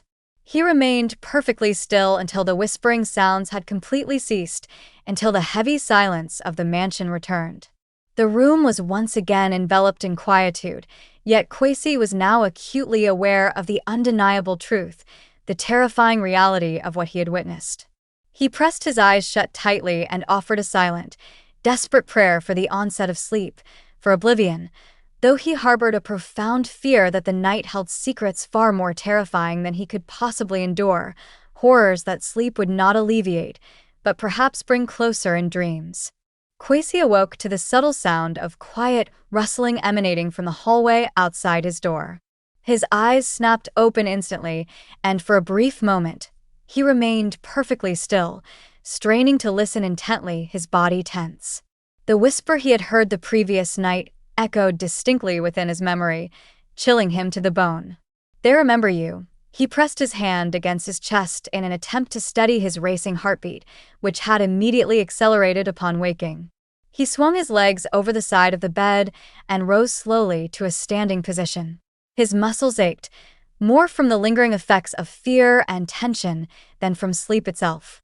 He knew with absolute certainty, a deep conviction settling in his soul, that he could not endure another night within this place, within this mansion filled with dark secrets and spectral whispers. He carefully slipped on his sandals, his movements quiet and deliberate, and proceeded stealthily towards the door, intent on escape. The large mirror positioned in the corner briefly caught his reflection in the dim light, and he consciously forced himself to avoid looking at it directly, afraid of what he might see, or who he might see, lurking within its depths. He padded silently down the corridor, heading towards the main entrance of the mansion. His aunt's door was slightly ajar, a thin line of light visible beneath it.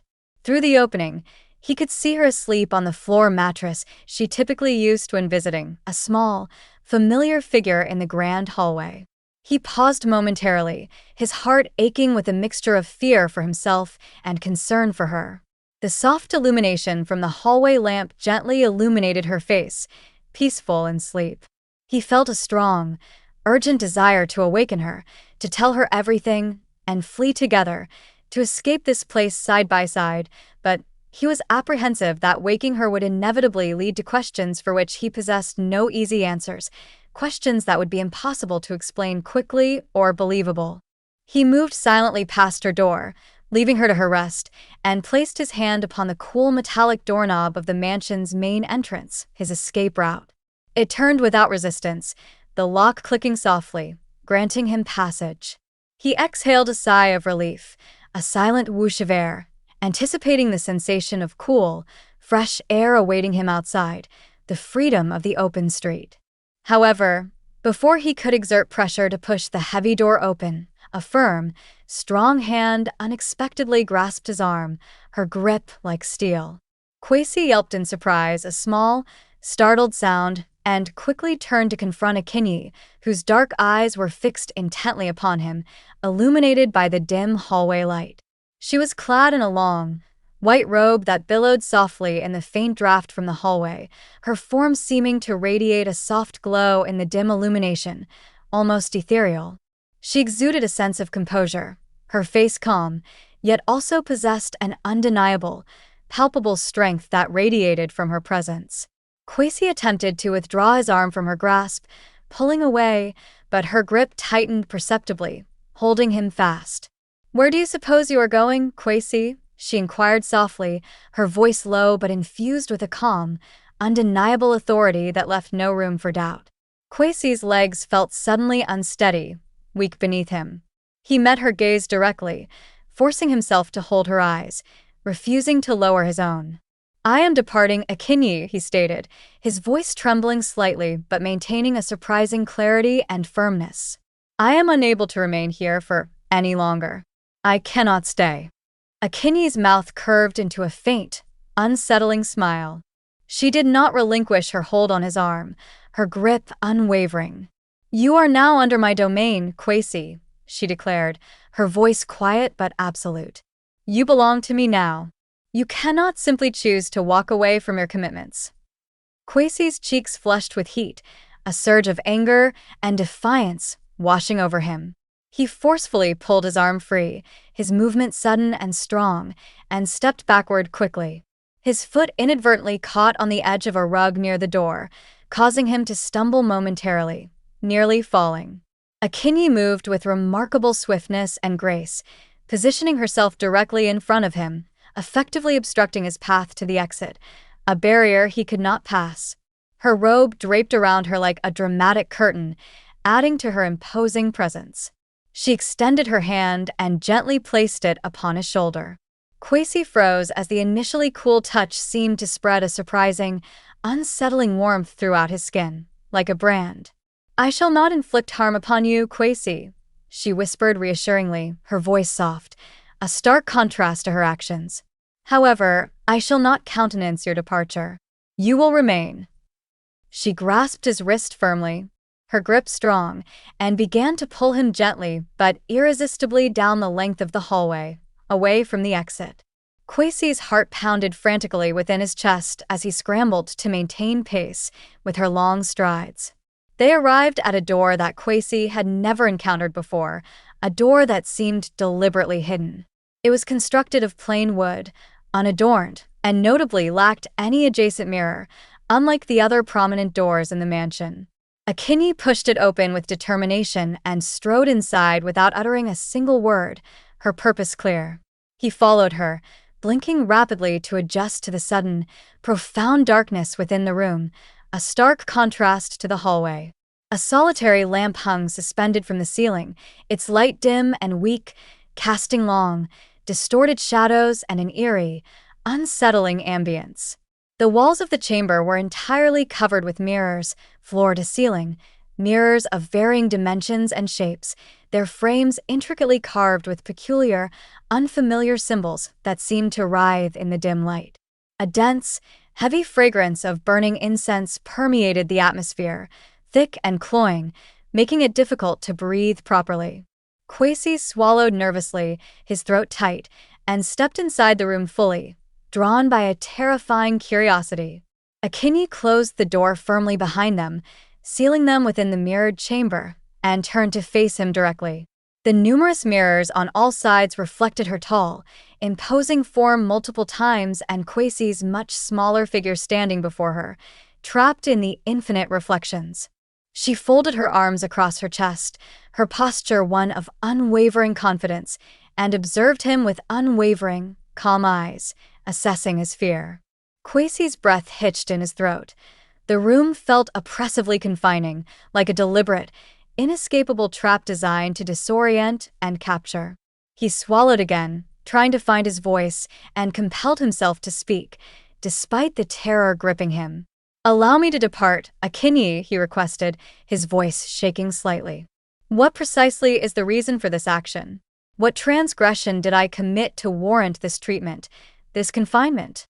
Enkay's smile completely vanished, replaced by a cold, ancient expression.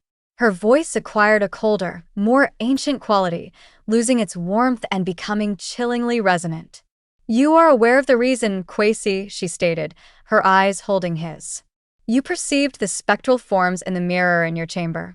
You overheard the hushed whispers from the other side. Now, you must ascertain the underlying cause of their persistent presence around me. You must learn the truth."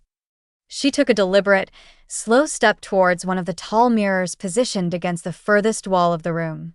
Kwesi instinctively recoiled, moving backward, a wave of primal fear washing over him. His reflection within the glass seemed to waver, to ripple, as if the mirror itself were breathing, a living entity. Enkay placed her hand directly upon the glass surface of the mirror, her palm flat against it.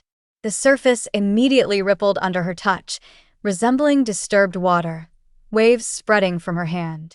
Kwesi stood frozen, observing in utter disbelief, his mind struggling to process the impossible. Within the confines of the mirror, pale, indistinct shapes began to form, solidifying slightly behind the glass. Small forms pressed their countenances against the glass from the opposing side, their faces pressed against the barrier. Their eyes appeared hollow and vacant, empty sockets staring out. Their lips moved, forming silent shapes, but no audible sound emanated from them, their voices trapped. Kwesi's mouth felt completely dry, his tongue cleaving to the roof of his mouth.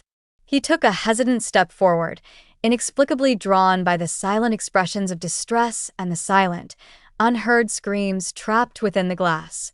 "This mirror serves to illustrate the obligation I bear, Kwesi," Enkay explained, her voice low and resonant, echoing slightly in the mirrored room. "Annually, I am compelled to offer a vital essence to it, a tribute to maintain its power." She paused, her gaze shifting between the mirror and Kwesi. "The life force of a young child," she stated, her voice calm, matter-of-fact, utterly horrifying, "serves to replenish my youth and sustain my physical vitality. Their very being fuels my power." Kwesi's legs trembled uncontrollably, threatening to give way. He shook his head vehemently, violently, as if attempting to rouse himself from a disturbing, impossible dream. "No," he whispered faintly, the word barely audible. "That cannot possibly be the truth. It is impossible." Enkay turned and directed her gaze towards him, her expression cold and unwavering. "It is indeed factual, Kwesi," she asserted. "Each year, I meticulously select a young child, chosen by the mirror's will. I physically restrain them, preparing them for the offering. I present their life as a tribute, a sacrifice, and the mirror, in turn." She gestured towards the rippling glass and the faces pressed against it, "captures their spiritual essence, confining it perpetually behind this reflective surface, adding their vitality to my own." Kwesi's chest constricted with a sharp, intense pain, as if a physical blow had been struck. He clutched the edge of a small table constructed of cold, smooth marble for support, his body trembling uncontrollably. "You intentionally ended their lives," he accused, the words torn from him by horror and anger. "You committed the act of taking the lives of young children. You murdered them." His voice rose sharply, echoing amplified within the chamber lined with mirrors. The sound multiplied and distorted. The pale countenances within the glass pressed themselves more forcefully against the surface, their faces distorted by the pressure. Their small fingers splayed against the opposite side, visible outlines of desperate hands. Kwesi observed one young boy's eyes ignite with a sudden expression of intense fear, a flicker of raw terror in the vacant eyes. A young girl's mouth opened wide, wider than before, as if she intended to emit a scream, a silent, soundless shriek trapped behind the glass. He felt tears welling up in his own eyes, stinging and hot, a mixture of fear and profound sadness. Enkay folded her arms across her chest, her posture radiating power, and studied him with an unwavering gaze, seemingly unaffected by his distress. "They were designated Kwesi," she stated quietly, her voice devoid of emotion. "They were presented to me by the inherent obscurity residing within the mirror itself, its ancient hunger. They continue to exist now behind this reflective boundary, their energy fueling me." She tapped the mirror lightly with her finger, the rippling ceasing slightly. "Do not extend your pity towards them, Kwesi," she commanded, her voice chillingly cold.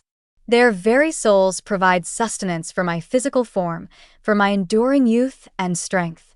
Their cries of anguish fuel the amplification of my inherent power, making me stronger with each passing year."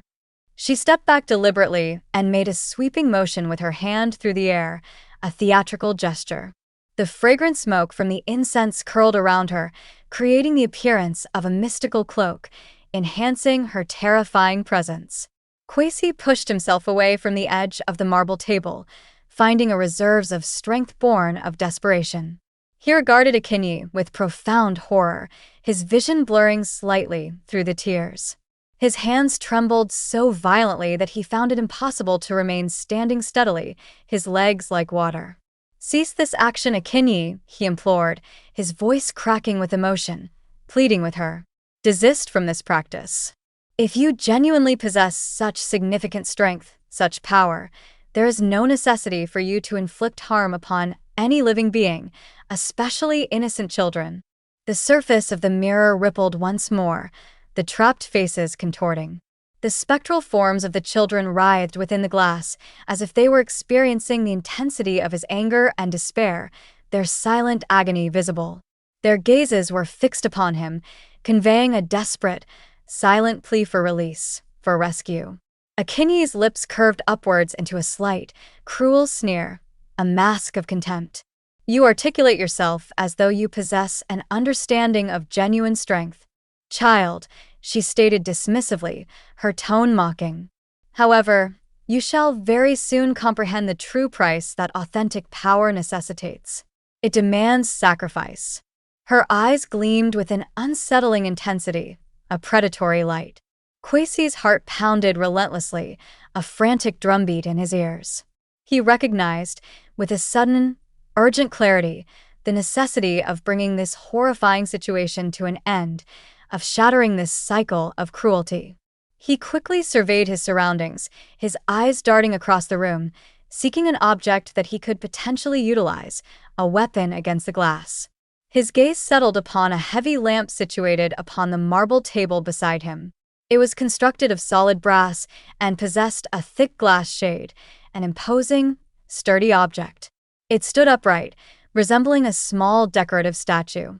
Kwesi took a deliberate step towards the lamp, his mind racing rapidly, formulating a desperate plan. If he were to shatter the mirror, perhaps the trapped children would be liberated, their essences finally set free. Perhaps Enkay would be divested of her sinister, terrifying power, her source of unnatural youth destroyed. He reached out and seized the lamp. It felt surprisingly substantial and heavy within his small hand, cold and solid. He then turned swiftly and positioned himself directly facing the mirror, the largest one, the one where the children's faces were most visible. The spectral forms of the pale children watched him intently from behind the glass, their expressions a mixture of hope and terror. Their mouths opened even wider than before, stretching into silent screams, yet still, no audible sounds emanated from them. "You shall not inflict destruction upon this object, Kwesi," Enkay declared authoritatively, her voice suddenly loud and sharp. She lunged forward with remarkable speed, a blur of white robe, attempting to stop him, but Kwesi's reaction, fueled by terror and determination, was swifter.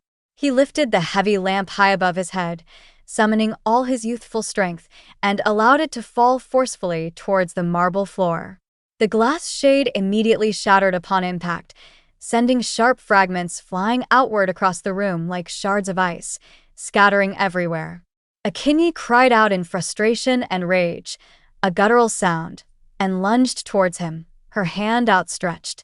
But Kwesi adeptly stepped backward, evading her grasp. He raised the solid metal base of the lamp, now a blunt weapon, and struck the mirror with the full extent of his remaining strength, aiming for the center, where the children's faces had been. The surface immediately cracked upon impact, a starburst pattern appearing, and then fragmented violently into countless thousands of pieces, splintering outwards.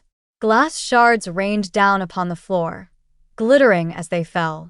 Each fragmented piece caught the dim illumination from the single lamp, scattering the light throughout the chamber, creating a chaotic, dazzling effect. The trapped forms of the children within the mirror flickered erratically and contorted, their shapes twisting until they seemed to slip through the broken glass, dissipating like ephemeral mist, vanishing into the air. A horrific, ear-splitting cry resonated through the air then, filling the chamber, multiplied by the remaining mirrors. It was a sound unlike that of a child's cry or a human's cry.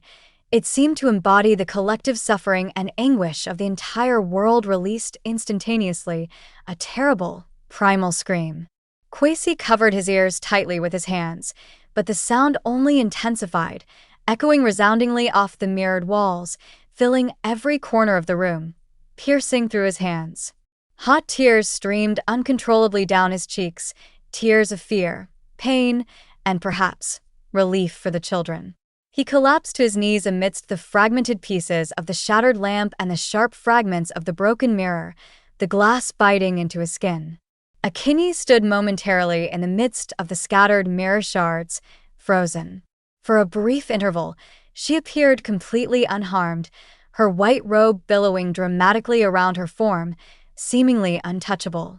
Then, she experienced a noticeable tremor that ran through her entire body, and her once powerful physique began to visibly weaken, to sag, to shrink. Her skin lost its radiant, unnatural glow, becoming dull and aged. The fine lines surrounding her eyes deepened noticeably and rapidly, transforming into prominent, deep wrinkles. Her muscles seemed to deflate, much like a balloon from which the air is escaping, the definition vanishing. The vibrant color of her hair faded rapidly, changing from rich braids to a uniform shade of gray, as if time, held at bay for decades, was catching up to her all at once.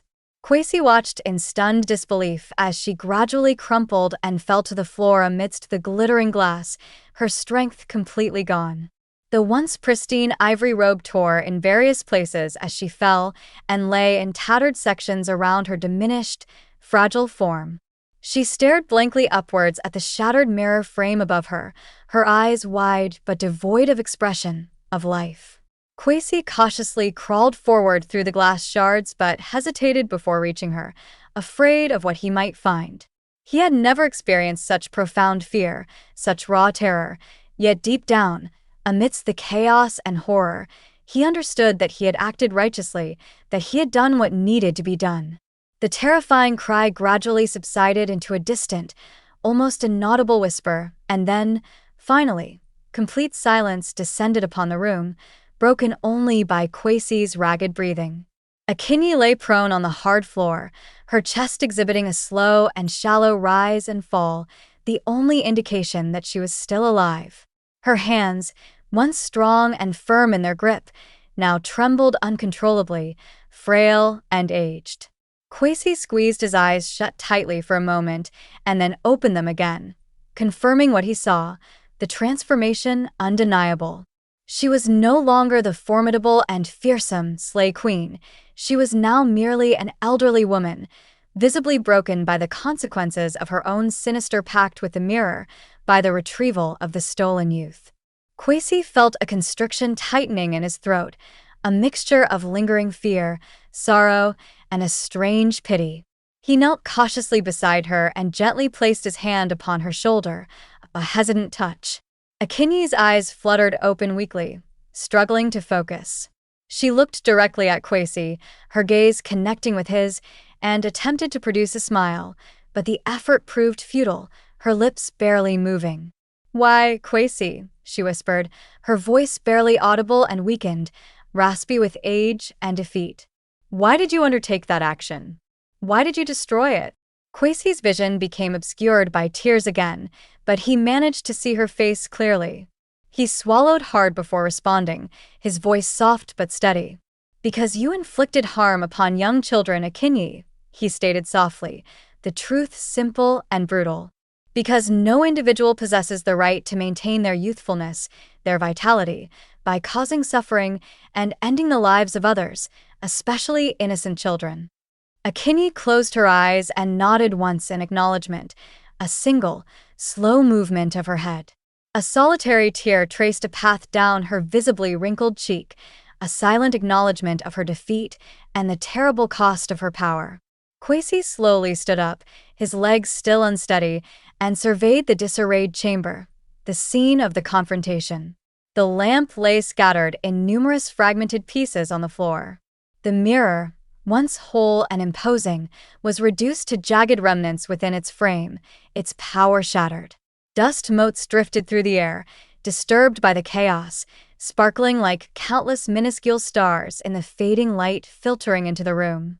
Kwesi felt a profound sense of emptiness fill the space within him where intense fear had previously resided, replaced by a quiet sorrow. He experienced a sense of grief, not just for the innocent children who had suffered so terribly and been confined, but also for the woman who had ultimately succumbed to profound darkness in her pursuit of eternal youth. He turned away from Enkay's prostrate form and located his sandals amidst the debris. He carefully slipped them onto his feet and cast one final glance backward at her. Enkay remained still, her breathing shallow but regular, a fragile echo of life.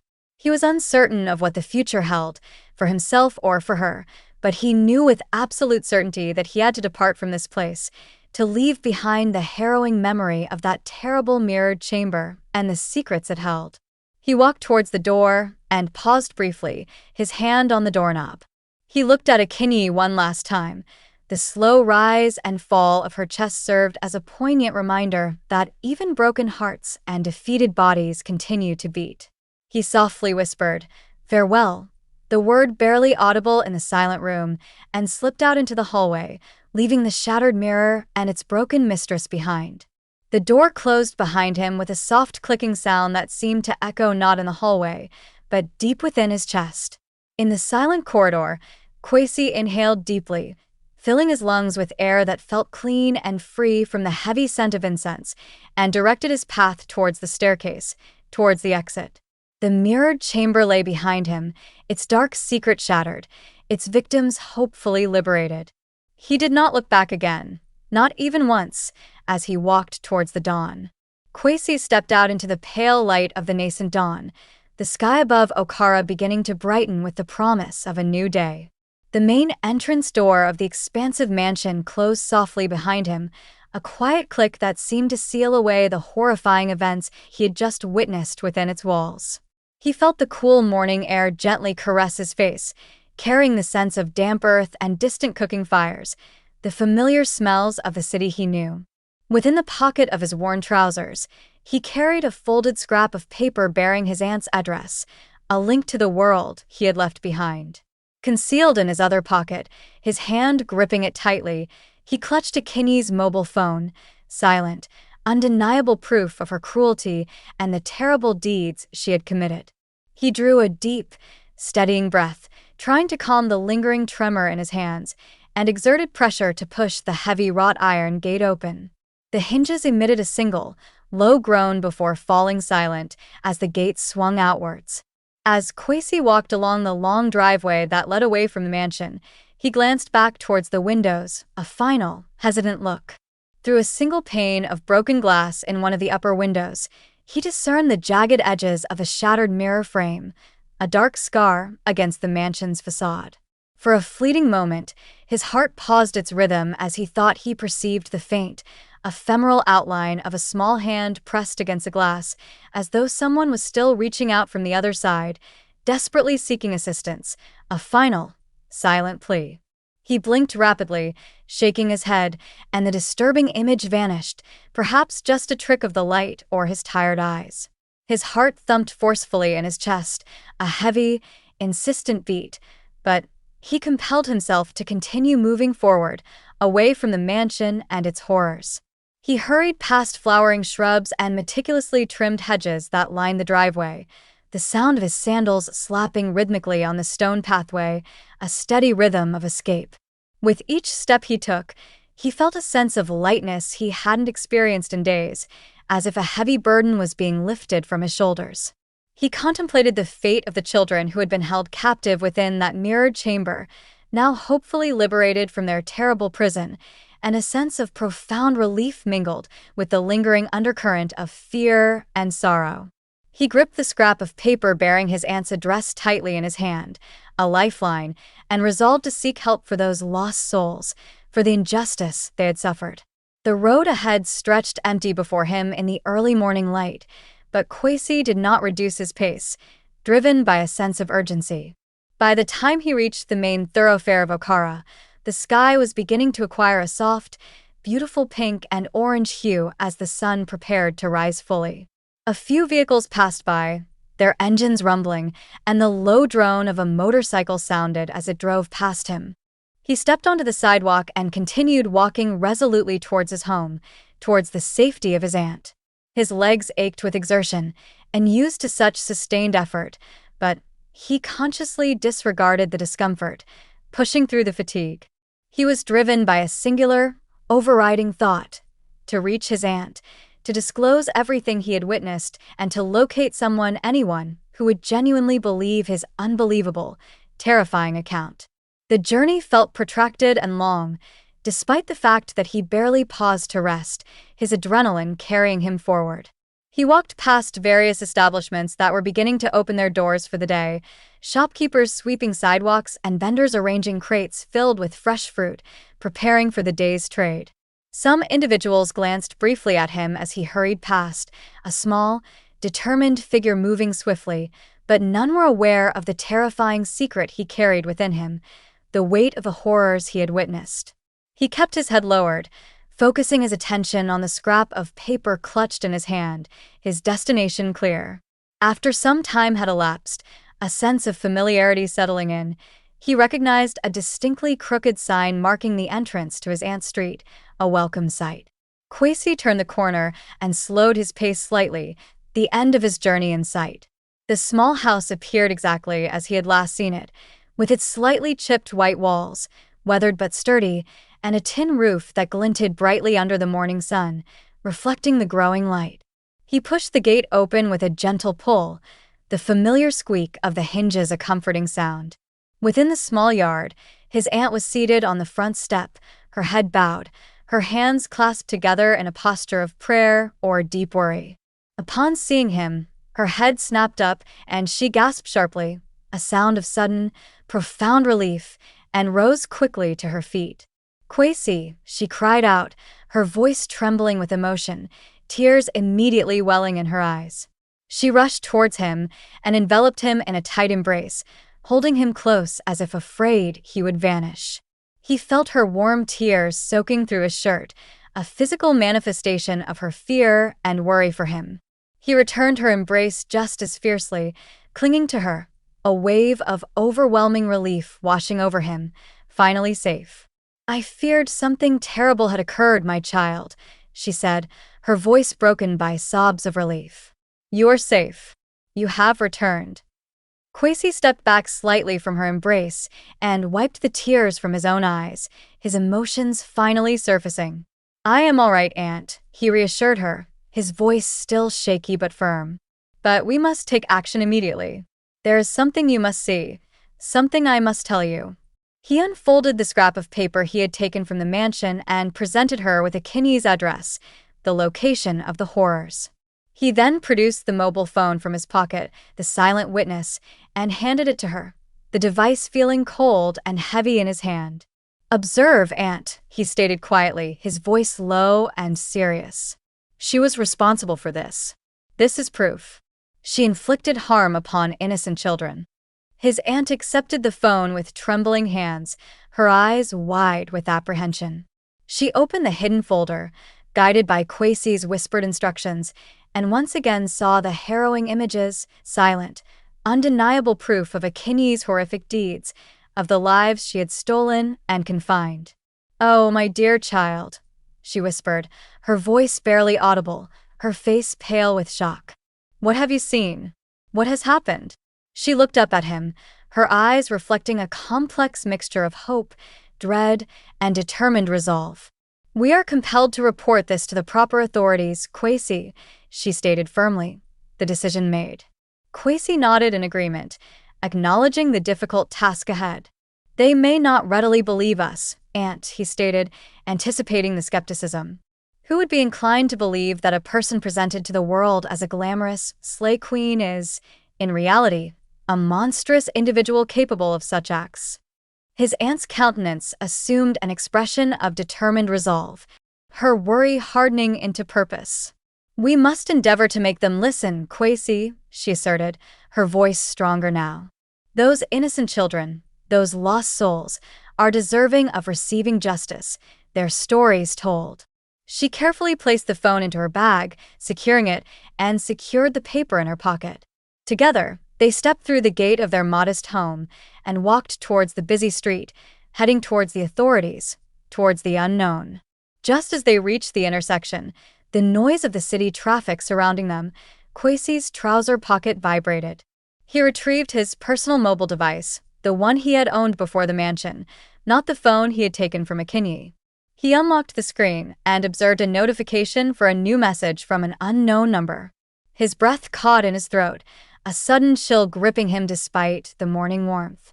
He opened the message, his hand trembling. Displayed on the screen was a single photographic image. A faint image of a child's face, pale and indistinct, was pressed against a glass surface, their eyes wide and filled with sorrow, with a silent, lingering pain. The child's lips moved, forming a silent, desperate plea that Kwesi somehow understood, a message carried across realms. Kwesi stared intently at the image, his heart pounding relentlessly in his chest, a frantic drumbeat of fear and recognition. He glanced at his aunt, who gasped audibly beside him, having seen the image on his screen. Neither of them uttered a word, the sight too shocking for sound. The photograph vanished from the screen as abruptly as it had appeared, gone in an instant, leaving only the bright main screen of his phone. Kwesi's hand trembled as he held the phone, the unexpected message a final, chilling confirmation. He realized in that moment, with a profound and terrifying certainty, that some reflections are destined never to fade entirely, that some horrors are bound to pursue you indefinitely, clinging to you from the other side of the glass, a constant, haunting reminder of the secrets that lie hidden behind the gleaming surfaces of the world.